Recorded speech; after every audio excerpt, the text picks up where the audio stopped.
Hello friends, मैं doctor Iqbal आज आपसे बात करने जा रहा हूँ शीघ्रपतन के बारे में। शीघ्रपतन आजकल के ज़माने में जो है वो बहुत बड़ी समस्या हो गई है। हर पुरुष इससे लगभग पीड़ित है और उसमें वजह क्या होती है कि फिर जब आप जो है पत्नी के पास जाते हैं और पत्नी के पास फोरप्ले करते करते ही आपका डिस्चार्ज हो जाता है। और दूसरा जो है वजह है कि जब अगर आप इंटर कर भी गए, बड़ी मुश्किलों से आपका पेनिस इरेक्शन हो गया, उसके बाद जाकर भी आप 2 से 5 शॉट लगा के 10 शॉट लगा के आप डिस्चार्ज हो जाते हैं। तो ये तो इसकी मेन वजह है कि शीघ्रपतन क्या होता है, ये मैंने बताया आपको। अब आप बात करेंगे शीघ्रपतन का कारण क्या क्या है, शीघ्रपतन होने का कारण क्या है। तो अक्सर देखा गया है कि शीघ्रपतन होने में जो मुख्य वजहें हैं, वीर का पतला होना। आयुर्वेद में कहा गया है वीर घी के सदृश होना चाहिए। अगर वीर घी के सदृश होगा तो देर तक रुकेगा, अगर वीर पतला होगा तो बहुत जल्दी डिस्चार्ज हो जाएगा। अक्सर वीर जो है आमतौर से देखा गया है लोगों का वीर बहुत पतला होता है और वो जल्दी से डिस्चार्ज होता है। और दूसरी एक बहुत बड़ी वजह है कि प्रोस्टेट में इन्फ्लेमेशन होना।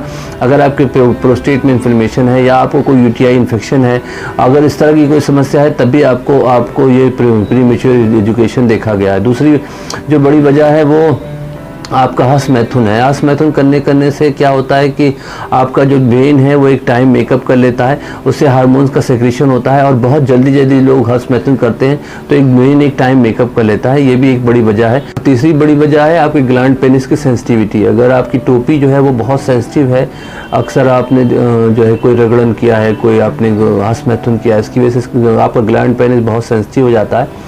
तब भी आपको जैसे ही आप पत्नी से स्पर्श करते हैं या अपनी गर्लफ्रेंड के साथ स्पर्श करते हैं और आपका स्पर्श मास से भी आपका वो सीमेंट डिस्चार्ज हो जाता है।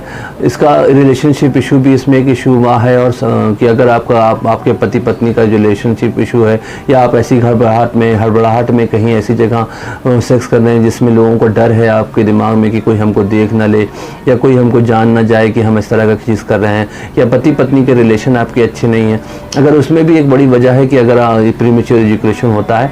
उसके साथ साथ डिप्रेशन और स्ट्रेस बहुत बड़ी वजह है। अक्सर देखा गया है कि जिन लोगों को स्ट्रेस रहता है वो स्ट्रेस रहने की वजह से, उनको डिप्रेशन रहने की वजह से उनको जो है वो सेरोटोनिन हार्मोन जो है, सेरोटोनिन जो केमिकल है हमारी बॉडी का, जो जिसकी वजह से हमें जॉय फील होता है, डोपामिन है, सेरोटोनिन है, जिसकी वजह से हमें जॉय फील होता है।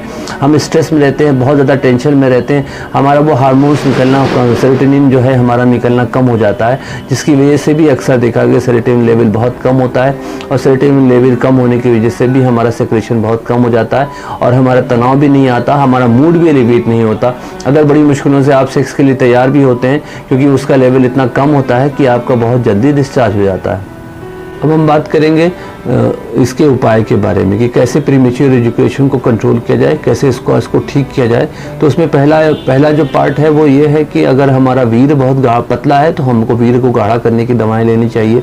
कुछ स्तंभक दवाएं हैं, कपिकच्छु चूर्ण है, अकरकरा है और पंबा दाना, इस तरह की चीज़ें जो हैं वो हम अगर यूज़ करेंगे तो हमारा वीर गाढ़ा हो जाएगा। मखाना का भी बहुत बड़ा रोल है, पोस्ते का भी इसमें बहुत बड़ा रोल है। अगर आप पोस्ता है, मखाना है, ये सब चीज़ें लेते हैं तो आपका वीर गाढ़ा हो जाएगा। और आपका खजूर को भी आप इसमें अपडेट कर सकते हैं कि अगर आप खजूर भी खूब खाएं, छुआरा या खजूर, तो उससे भी वीर गाढ़ा होगा। अगर आप वीर गाढ़ा कर ले जाते हैं तो आप प्रीमेच्योर में काफ़ी कंट्रोल करेंगे। दूसरा जो वजह है वो अगर आपका hormones level, serotonin level control में नहीं है तो सेरोटोनिन लेवल को बढ़ाने के लिए हमें एंटी स्ट्रेस डिप्रेशन की दवाएं, जैसे उसमें आयुर्वेद में हम बात करेंगे, हम एलोपैथिक मेडिसिन की बात नहीं करेंगे, जिसमें अश्वगंधा है, सर्वगंधा है, इस तरह की मेडिसिन लें, अच्छी नींद लें और एक फिजिकल एक्सरसाइज करें जिससे हमारा जो है सेरोटोनिन लेवल बढ़ा रहे।